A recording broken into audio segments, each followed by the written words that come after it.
Les interventions pour la mise en place des prothèses de hanche ou de genoux sont les plus fréquentes en chirurgie orthopédique. Pourtant, celle-ci conserve la réputation d'opérations lourdes aux suites longues et difficiles. Les récentes évolutions médicales ont permis le développement du concept de RAC, récupération accélérée après chirurgie, où une attention particulière est portée sur la minimisation des désagréments de la chirurgie, une rééducation immédiate et une diminution des durées d'hospitalisation jusqu'à réaliser ces interventions en ambulatoire. Voici le parcours typique d'un patient. Le patient est généralement accueilli à 7h30 à l'entrée du service en ambulatoire pour un bloc qui est prévu en général vers 8h du matin. À l'entrée, on demande au patient si tout s'est bien passé durant la semaine après avoir vu l'anesthésie, s'il n'a pas été souffrant et si éventuellement il est toujours apte à être opéré ce jour-là. On vérifie si tout est bien mis en place à la maison, c'est-à-dire la kiné et la mise en place du lit éventuellement s'il avait des escaliers à gravir chez lui. Et puis, on le prépare, on lui explique comment se passera le déroulement de la matinée, c'est-à-dire la petite préparation avant le bloc et ensuite le transfert jusqu'au bloc opératoire.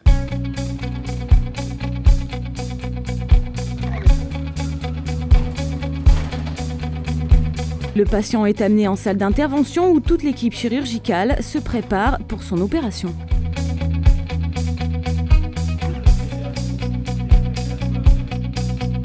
Notre rôle d'anesthésiste dans la prise en charge du malade dans le cadre du projet de réhabilitation précoce, c'est d'évaluer tout d'abord le malade en consultation d'anesthésie afin de l'intégrer dans ce parcours de soins et de lui proposer la technique d'anesthésie qui nous paraît la plus adaptée, à savoir soit une anesthésie générale ou soit une rachianesthésie.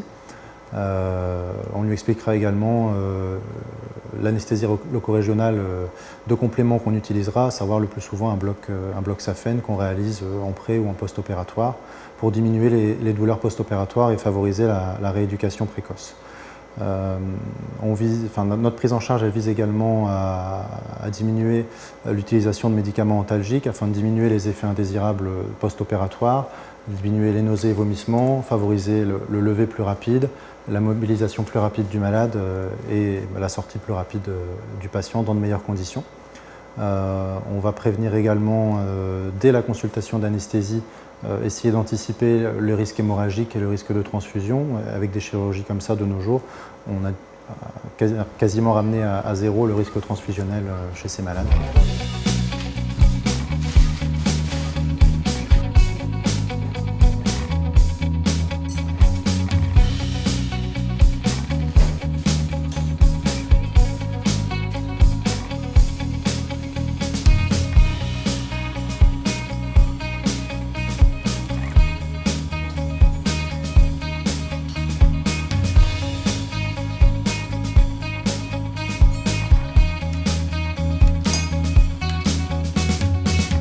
Une heure plus tard, l'intervention est terminée. Le patient va être acheminé vers sa chambre pour les suites de sa prise en charge.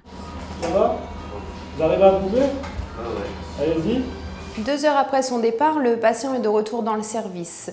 Il n'a ni drain ni perfusion, il rentre sans aucune douleur, ce qui lui permet rapidement d'être rhabillé, d'être remis au fauteuil et de pouvoir prendre sa première collation afin de reprendre quelques forces avant d'être vu par le kiné et faire ses premiers mouvements. Bonjour monsieur, je suis la kiné.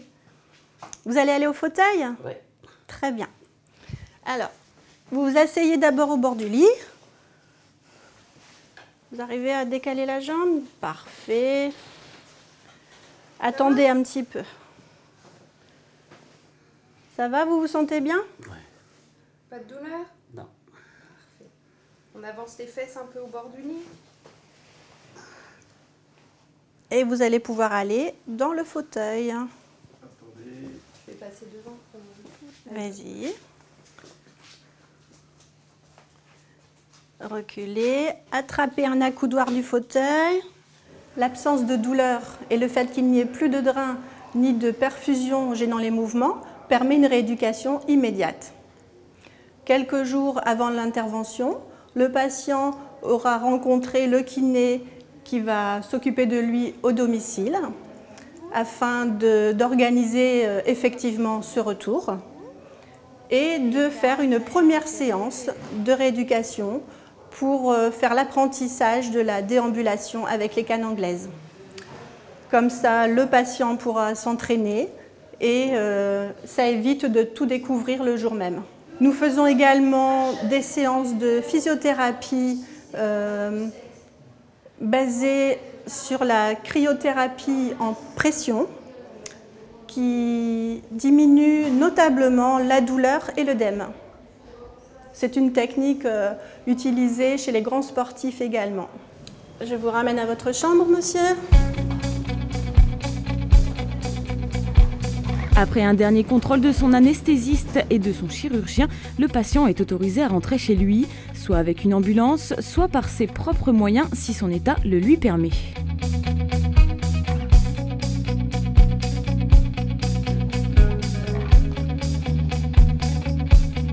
Lors du retour à la maison, qu'il se fasse en ambulatoire ou après une petite hospitalisation, le patient reste surveillé d'une manière différente.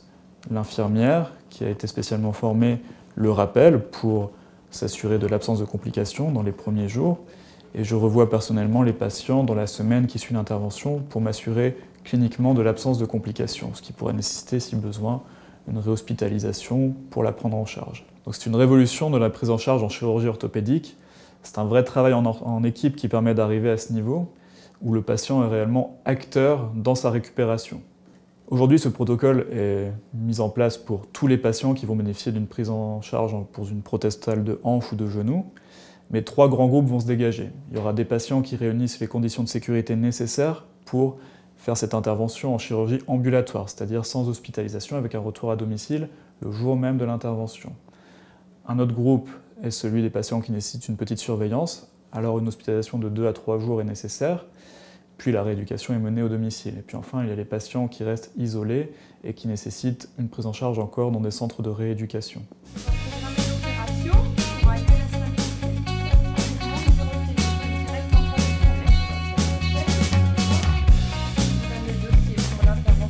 Je reprends les patients après la consultation du docteur Delay, donc j'ai une consultation dédiée spécifique. Donc en fait je reprends la totalité avec les patients, ce qui est une étude qui montre que les gens qui sortent de consultation, il y a un patient sur 2 qui ne sait pas de quoi va se faire opérer le patient. Donc moi je reprends avec eux l'intervention, le déroulement de l'intervention, comment ça se passe. Donc je leur explique, on dédramatise un petit peu la situation parce qu'en général ils sont très stressés et j'organise au mieux avec eux la sortie. Donc on organise la préparation de l'infirmière à domicile du kiné qui doit passer. J'ai une permanence téléphonique et mail avec les patients en continu et également relais avec le docteur Delay. Et j'ai surtout un contact téléphonique avant l'intervention et après l'intervention. Donc on téléphone 3 jours avant pour faire le point et on a un suivi après selon les patients de contact téléphonique après l'intervention aux besoins du patient jusqu'à la consultation de contrôle. À présent, retrouvons la première patiente opérée en ambulatoire au centre hospitalier de Cambrai. La première hospitalisation s'est très bien passée. Je suis restée ici 3 jours obligatoires. Je n'avais aucun problème de douleur, tout allait bien.